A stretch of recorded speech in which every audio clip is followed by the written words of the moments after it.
So I realized that most of my videos, all 4 of them, one of them is about me. I guess one way I kind of want to start this channel off is if I don't share this side of myself, I feel like you won't get an accurate depiction of who I am as a person and maybe why I say some of the things I say or why I feel the way I feel about certain things or whatever it may be. What I'm about to talk about is attributed to a lot of the things in the way I do things in my life. So I figured to help you get to know me and for me to be able to communicate with you better, I wanted to share this side of myself that is really fucking hard. Can we just not pretend that was backwards the whole time? This story is really personal, obviously, but it's gotten to the point where I can talk about it and reminisce about it and not want to die, but I'm gonna do the best I can. Obviously, this isn't scripted. I feel like it would be just kind of disrespectful and disingenuous to script a video like this, so to keep it, 100% me, just stay with me, just bear with me. Anyway, this is the story, again, as you can probably tell from the title, of being on your own from 18. And I want to preface this isn't meant to be a story that you watch or listen to and you think, oh, that poor fucking girl, what kind of shitty ass fucking hand did life give her? And that's what I thought at first too, but I know that my life wouldn't have turned out as it has, and I wouldn't have the things and the people in my life and the experiences that I have, and I wouldn't be the person I am today if this didn't happen. And a lot of times I find myself thinking constantly, if this didn't happen, if you were still here, who would I be? Where would I be? What would I be? But those are questions that I'm just simply not going to get an answer to. So I'm going to share this side of myself with you and hopefully maybe answer some questions that you maybe had about me, in case you were wondering, why does she feel this way about this certain topic? Who are you and why are you how you are? And not even in a negative connotation, just in general. I feel like this will help you kind of have a much broader understanding of who I am and just my life experience. I want to know your life experience, so I would assume that you would want to know my life experience, and this is the most significant life experience that I've had, at least as far as tragedy goes. I don't lump all life experiences together. I personally think it's kind of dangerous to do that, at least just for myself. Yeah, so on your own from 18, I don't really know how to start a video like this, and like I said, I didn't script this, so if I'm kind of all over the place and spacey, just give me a pass, okay?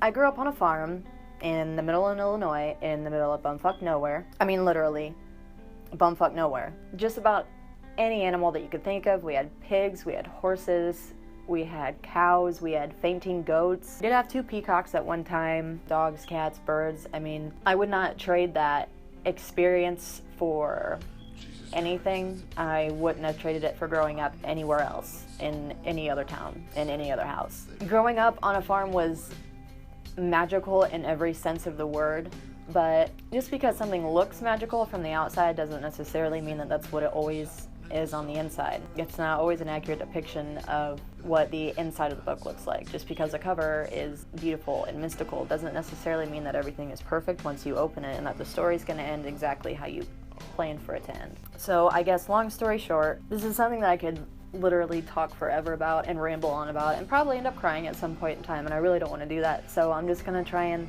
condense as much as I can, but still give you enough information to make sense of it. So it was me and my brother and my mom and my dad. When I was about 7 or 8, my mom and my dad got a divorce, and my dad was an amazing dad when he was there, I guess, is really the only way I can say that. He was one of the most likable people that you will probably ever meet. He was funny, he was charismatic, he was somebody that it was very rare if you came across him that you guys would not get along and be friends almost instantly. He was the life of the party, but the party kind of became his life. So my mom and my dad got a divorce for those reasons, and a few others, but not really gonna get into that. So my mom and my dad got a divorce, and it was just me and my brother is 7.5, almost 8 years older than me. So there was a significant age gap, and my mom always told me that I stole my brother's thunder when I came along, so he never really liked me very much, I guess, as far as a brother and sister could go. We got along kind of, but I feel like the age gap was too significant for there to be a strong enough relationship there, and you know, that just is what it is. There's nothing that can be done about that. By the time I was getting in my preteen years, my brother had already, you know, graduated high school, moved out in his own apartment, doing his own thing. So it was just me and my mom for the last chunk of my teenage years, preteen years, and the last part of her life. And me and my mom we were best friends. She would keep me home from school to get ready, have us all get all decked out as girls, and we would go to the Bloomington Mall and just spend the whole day like just shopping and just being girls, because that was the kind of relationship we had, you know?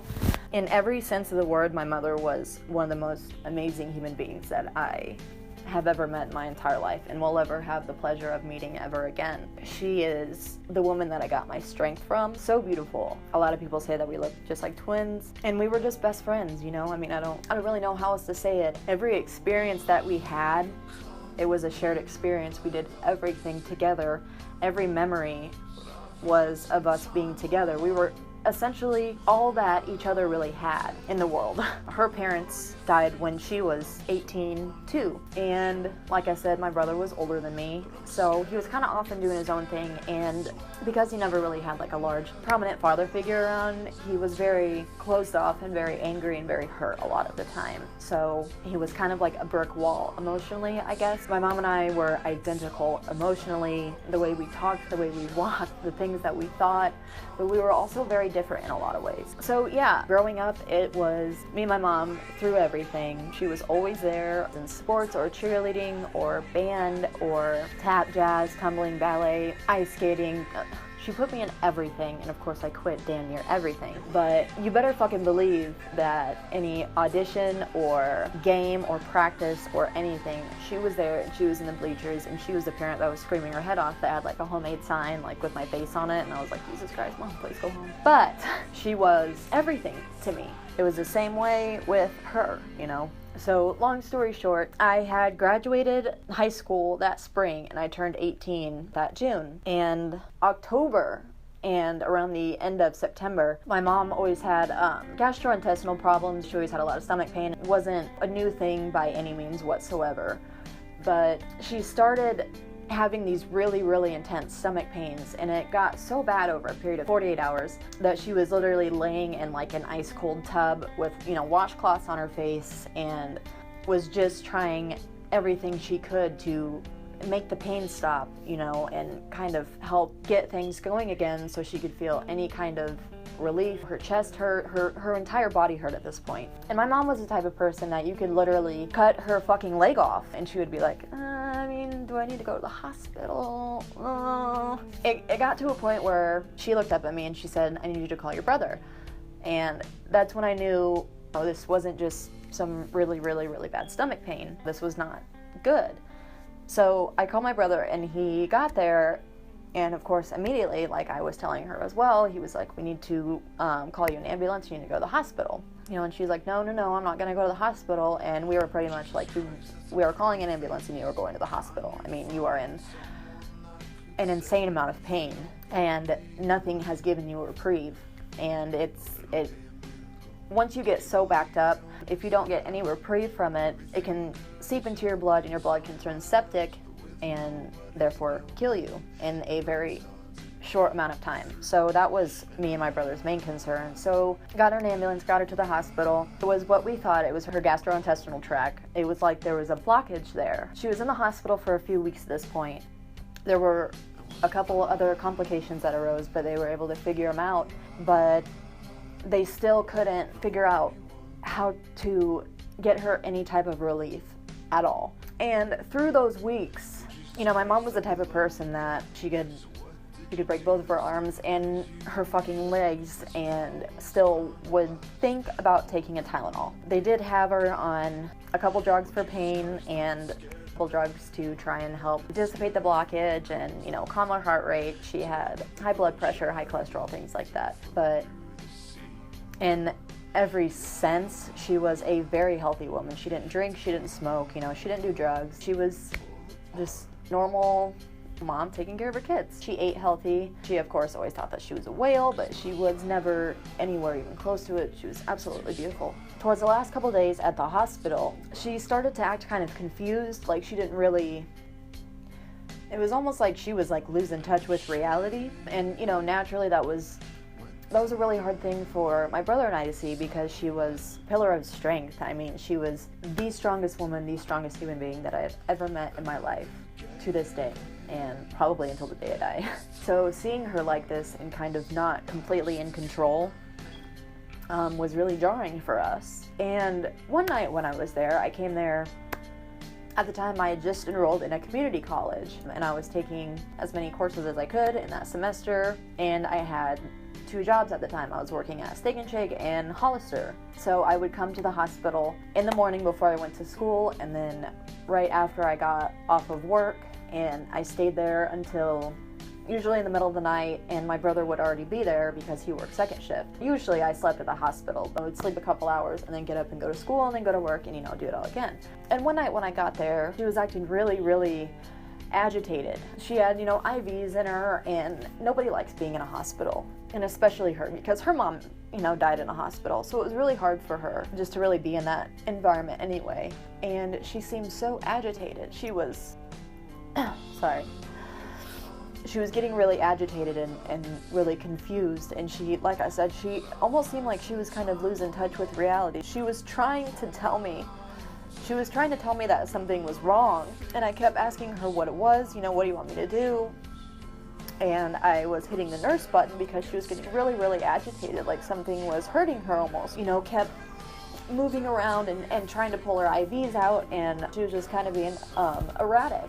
And of course, like I said, I was pressing the nurse's button, and I was trying to give her, you know, water, ice chips, just trying to brush her hair, just do anything to kind of calm her down. And while we were waiting for a nurse, she, out of absolutely nowhere, quit breathing. So, you know, of course I was screaming, and I had called my brother immediately. You know, I was like, Jeff, you need to get to the hospital.